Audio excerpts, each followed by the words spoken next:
সকলকে জয় যিশু। আজকের টপিক হলো অন্ত দিনের চিহ্ন। প্রথমে যিশুর মুখ থেকে মন্দির জগতের মাঝ থেকে যিশুর শিষ্য ওদের উপর যে ঘটনা ঘটবে আর ওর শুরু কার সাথে করেছে, এই শব্দ থেকে। কোন শব্দ? দেখুন, যিশু শুরু করেছিল এই শব্দ থেকে, ভরমায়া জানা বা ঠকানো। কোথায় লেখা আছে? মথি 24 অধ্যায় 4 নম্বর বাক্যে। দেখুন কি লেখা রয়েছে। উত্তরে যিশু তাদের বললেন, দেখো কেউ যেন তোমাদের না ঠকায়। যিশু বসে আছে জৈতুনের পাহাড়ে, যেখান থেকে কার মেসেজ যায় কি ওই পাহাড় থেকে একদিন ও উঠে যাবে, 40 দিন পর উঠে যাবে।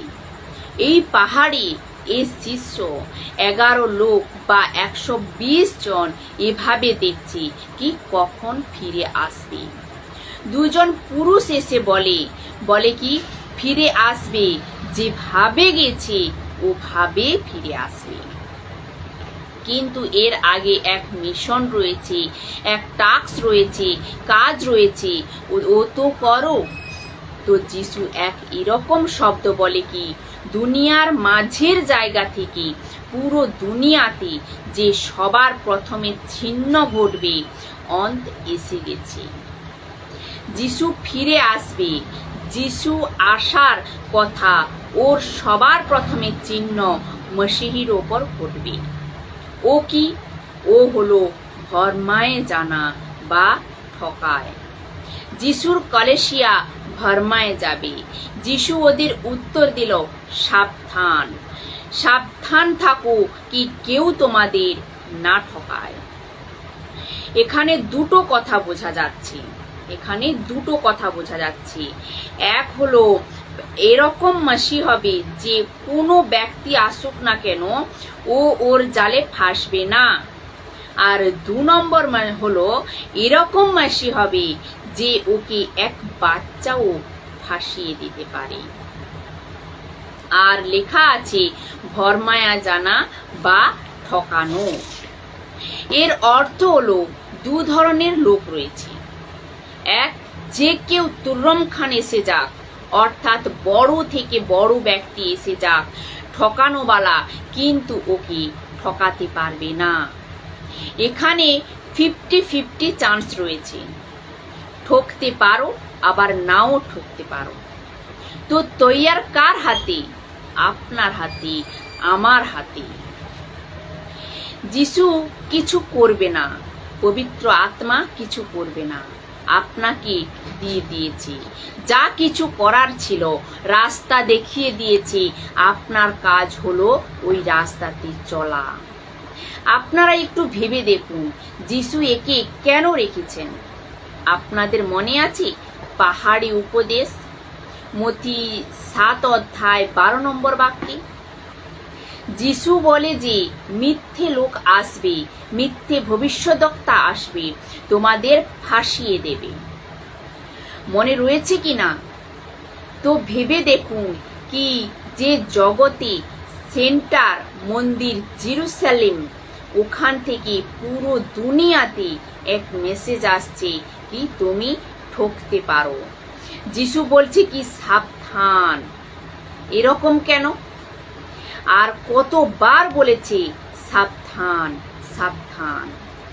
কি কোনো অনলাইন প্রিচার, কোনো প্রকারের ইউটিউবের মেসেজ, কোনো প্রকারের ফেসবুকের মেসেজ, কোনো প্রকারের so called bishop, apostle, reverend আর না জানি কত কি, যখন কাউকে শোনেন, আমাকেও যখন আমি নিজের কথা বলছি, আমাকেও যখন আপনারা শোনেন, আপনারা যখন আমাকে শোনেন, তো বলে কি সাবধান। আমি রিকোয়েস্ট করছি, আমি কারোর খেলাফ না, সবাইকে রিকোয়েস্ট করো, রেসপেক্ট করো, কিন্তু আপনার মাথাতে কি রাখতে হবে? ওকে, এ ব্যক্তি বলছে, যা বলেছে বাইবেলে ম্যাচ করেছে কিনা এ আপনাকে যাচাই করতে হবে। কেননা আমি আপনাদের বলছি, কেন যাচাই করব? সবাই তো মসি লোক, সবাই তো যিশু বিশ্বাসী লোক, আর কি ফারাক পড়ে? যিশুর নাম নিচ্ছে ও কাফি? নো। আমি আবার বলছি যে না, প্রত্যেক বাইবেল পড়া ব্যক্তি সত্য, এ কোনো গ্যারেন্টি নেই। যার মুখে যিশুর নাম, ও যে সত্য, ওর কোনো গ্যারেন্টি নেই। ও যিশুর নাম নিয়ে স্তুতি করছে, এ কোনো গ্যারেন্টি নেই কি এ সত্য। কিন্তু ওর যে ফল, যিশু বলে কি গাছের পরিচয় ফলের দ্বারা হবে। ওর কাজ দেখো, ওর কথা শোনো, ওর কানেকশন বাক্যের দ্বারা করো, আর তখন আপনি বুঝতে পারবেন যে এ ব্যক্তি সঠিক, নয়তো আপনি ফেঁসে যাবেন। আপনাদের বলছি কেন এত সাবধান থাকতে হবে। Satan's 24/7 job will be to deceive the true believers. আপনাকে আমি কানেকশন দিচ্ছি। আপনারা জানেন পুরো দুনিয়াতে শয়তান নিজের সেনা, আর এ শুরু হয়েছিল ওই বীজের থেকে, ওই জেরুসালেমের মন্দির থেকে, ওই ইসরায়েলি থেকে, ওই দুনিয়ার সেন্টার থেকে। লুসিফার বলে যে যেভাবে ফেলতে যাচ্ছে ওর পেছনে বহুত বড় সেনা ছাড়তে হবে। আর আমার 24/7 job will be two deceive the true believers. ওদের ফাঁসাও, টিচিংয়ে ফাঁসাও, বাক্যে বা বচনে ফাঁসাও, ম্যানিপুলেট করো, টুইস্ট করো, গিফটে গড়বড়ি করো, পবিত্র আত্মার নাম নিয়ে গড়বড়ি করো, বাপ্তিস্মাতে গড়বড়ি করো, আর ওদের যে সালভেশন এ গড়বড়ি করাও, ওদের টিচিং এ গড়বড়ি করাও, নিজেদের মধ্যে গড়বড়ি করাও, সত্য এবং সঠিক প্রচারককে,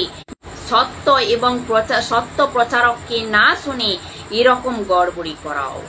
এখন বলুন যে পুরো দুনিয়াতে এর সেনা এ ছেড়ে রেখেছে। তো কোথা থেকে? ভরমায়ে জানা বা ভটকে যাওয়া কাজ পুরো দুনিয়াতে বহুত জোর সে চলছে তখন থেকে আজ পর্যন্ত। রেফারেন্স হলো প্রকাশিত বাক্য বা উদ্ঘাটন 12 অধ্যায় 9 নম্বর বাক্য। সেই বিরাট নাগকে স্বর্গ থেকে পৃথিবীতে ছুঁড়ে ফেলা হলো। এই বিরাট নাগ হলো সেই পুরনো নাগ যাকে দিয়াবল বা শয়তান বলা হয়। সে সমগ্র জগৎকে ভ্রান্ত পথে নিয়ে যায়। সেই নাগ ও তার সঙ্গী অপদূতদের পৃথিবীতে ছুঁড়ে ফেলা হলো। তো ভরমায়া জানা বা ভটকে যাওয়া বা ভ্রান্ত পথে নিয়ে যাওয়া বড় জোর সে চলছে তখনও আর এখনো। প্রথম যোহন 5 অধ্যায় 19 নম্বর বাক্যে বলে যে সমস্ত জগৎ রয়েছে পাপাত্মা শক্তির কবলে। এ তো আপনাদের বলে দিয়েছি কি কতটা জরুরি। আমি আবারও বলছি, Satan's 24/7 job will be to deceive the true believers এর ওপর। তো ভটকে যাওয়ার ঘটনা সত্য মসিহির ওপর ঘটতে থাকবে। ওকে, আর এক কানেকশন আপনারা জানেন, কখনো কখনো আমরা বলি আমার চার্চ তো পারফেক্ট, আমি চেক করেছি। ওকে, ভালো কথা। আমার পাস্টার তো পারফেক্ট, ওকে, ভালো কথা।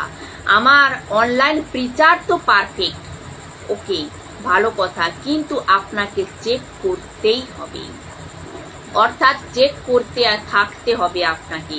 আপনি কোনো মেসেজ শুনেছেন, ওকে, ওয়ান্ডারফুল পাস্টারজি, আজ তো মজা এসে গেছে, কি প্রিচ আপনি করেছেন। ওর পর আপনাকে চেক করতে হবে। এই জন্য পেপার পেন সব সময় রেডি রাখবেন। এর সাথে যারা ইউটিউব এবং ফেসবুকে আমাকে শুনছেন, তো সতর্ক থাকুন কি বলছি, কি স্টেটমেন্ট দিচ্ছে। বিলকুল সতর্ক থাকতে হবে আপনাদেরকে, আর চেক করতে হবে আপনাদেরকে। পুরো জীবনে আপনাকে চেক করতে হবে, ওকে। এই স্টেটমেন্ট আপনি তখনই চেক করতে পারবেন যখন আপনার স্টাডি মজবুত থাকবে। আর আপনি নিজে জানেন বাইবেলের এক এক কোনা যে জানে সে নিজে তৈরি হচ্ছে, সে নিজেকে তৈরি করছে। তো আপনাকে হিলাতে পারবে, আপনাকে কে হিলাতে পারবে? আপনি তো ওকে এভাবেই ধরে নেবেন। আমি তো ধরেছি এরকম তৈয়ারি, কেননা শয়তানের 24/7 কাজ করছে কি, যেভাবেই হোক সত্য মসিহদেরকে ফাঁসাতে হবে, আর ওদেরকে ফাঁসাও। আর এজন্য লেখা আছে পুরো দুনিয়াতে শয়তান তার নিজের সেনা ছেড়ে রেখেছে। ভরমায়ে জানা বা ভটকে যাওয়ার কাজ পুরো দুনিয়াতে বহুত জোর সে চলছে। আর রেফারেন্স কোনটা? এই প্রকাশিত বাক্য বা উদ্ঘাটন 12 অধ্যায় 9 নম্বর বাক্য। এখন আপনারা বলুন কি যিশু আজ থেকে 2025 বছর আগে ওর শিষ্য জৈতুন পাহাড়ের ওপর এসে কথা বলছে, প্রভুজি আমি একটু ডিস্টার্ব রয়েছি, প্রভুজি আমরা একটু পরেশানিতে রয়েছি, প্লিজ আমাদের বলো অন্ত দিনের চিহ্ন কি? তো একটু ভেবে দেখুন, এ সব কথার মধ্যে অ্যান্টিক্রাইস্ট নিচে পড়া, লুসিফার গ্রহ নিচে পড়ে, চাঁদ সূর্য জমিন ফেটে যাওয়া XYZ কে প্রথমে রাখেনি, ও রাখে প্রথম লাইনে ভরমায়া জানা বা ভটকে যাওয়া বা ভ্রান্ত পথে চলে যাওয়া। এবার একটু আপনারা ভেবে দেখুন যে কতটা সতর্ক আপনাদেরকে থাকতে হবে। এই কারণে সবাইকে বলি যে রিল্যাক্স থাকো না। দেখুন, আপনি যখন গাড়ি ধরেন বা ফ্লাইট বা ট্রেন বা ট্যাক্সি, আপনি কি করেন? ইনকোয়ারি করেন, আরে আমি যে গাড়িতে বসেছি এ সঠিক কিনা। আপনি ফ্লাইটে যখন বসেন তো টিকিট চেক করেন, আপনি ট্রেনে যখন বসেন তখন কত নম্বর বগি, কত নম্বর সিট সব আপনি কি করেন? চেক করেন। ঠিক ওই রকম অনন্তকালের জীবনকে নিয়ে আপনি কাকে ফলো করছেন, কাকে শুনছেন, সোশ্যাল মিডিয়াতে চার্চের পাস্টারকে, লিডারকে রিচেক করবেন না। এই জন্য তো যিশু বলেছে ভটকে যেও না। যিশু বলছে নিজেদের শিষ্যকে মনে রাখবে, শিষ্যরা বলতে পারতো আর কার হিম্মত রয়েছে আমাকে ভ্রান্ত পথে নিয়ে যাবে। যিশুকে বলতে পারতো আরে আমাকে কে টক্কর দিতে পারবে, আমি কি করে ভটকে যাব। পিতর বলতে পারতো, কিন্তু ও জানতো এ খেল আসান নয়। মসিহ জগতে সত্য মসিহকে আজ মসিহ জীবন ব্যতীত করা আসান নয়, কিন্তু সোশ্যাল মিডিয়াতে এত কিছু আসছে। এখন প্রবলেম এ যে কাকে শুনি, কোথা থেকে শুনি, কি করি আর কি না করি। আর আপনার স্ক্রিপচারের বেশ ভালো থাকলে আপনি ধরে নিতে পারবেন যে কোনটা সত্য আর কোনটা গলত। ভটকে যাওয়া বেশি চান্স রয়েছে এই লোকেদের কাছে, যা বলে কি আমাকে ছাড়া আর কাউকে শুনবে না। এরকম লোক সব থেকে বড় ডেঞ্জার। চার্চের পাস্টার আর চার্চকে কি শেখাচ্ছেন জানেন? আমাকে ছাড়া আর কাউকে শুনবে না। চার্চের পাস্টার তার চার্চকে শেখাচ্ছে যে আমাকে ছাড়া আর কাউকে শুনবে না। যদি আপনার মধ্যে হিম্মত রয়েছে, আমি আবারও বলছি, যদি আপনার মধ্যে, যারা এরকম বলে থাকে, যদি আপনার মধ্যে হিম্মত রয়েছে তো ওদের সেলফ স্টাডি করাও আর ওদের চেক করো। ও লোক যদি কোনো মার্কেটে যায়, গলত টিচিং মার্কেটে যদি ওখানে চলে যায় তো ও ভটকে যাবে কিনা। আমার ছেলে যখন ছোট ছিল ওকে আমি হাত ধরে শিখিয়ে দিতাম। এখন ও বড় হয়ে গেছে, আমি বলি কি এখন তো তুই শিখে গেছিস, এখন তুই নিজে চল, নিজে দৌড়া। এখন ও শিখে গেছে। আমি বুঝতে পারি না যে এ কিভাবে বলতে পারে আমাকে ছাড়া আর কাউকে শুনবে না। এর সাথে বড় দুঃখের কথা এই যে এখন তো ও ফেঁসে গেছে, আর কি করতে পারবে। আমার পাস্টার আমাকে শুনতে হবে, আমার মাদার চার্চের পাস্টার আমাকে শুনতে হবে, আমার সিনিয়র পাস্টার আমাকে শুনতে হবে। আমি তো 20 বছর ধরে ফলো করছি, তো আমাকে শুনতে হবে। তো কাম সে গয়া। কখনো এক কোণে বসে ক্রস চেক করুন, নয়তো বহুতই প্রবলেমে পড়বেন স্যার। যিশু নিজে বলেছে ভটকে যাবে। আপনি এখন একটু ভেবে দেখুন যে শিষ্যদেরকে লুসিফার শয়তান মেঙ্গে নিয়েছে। এর কানেকশন অন্য একদিন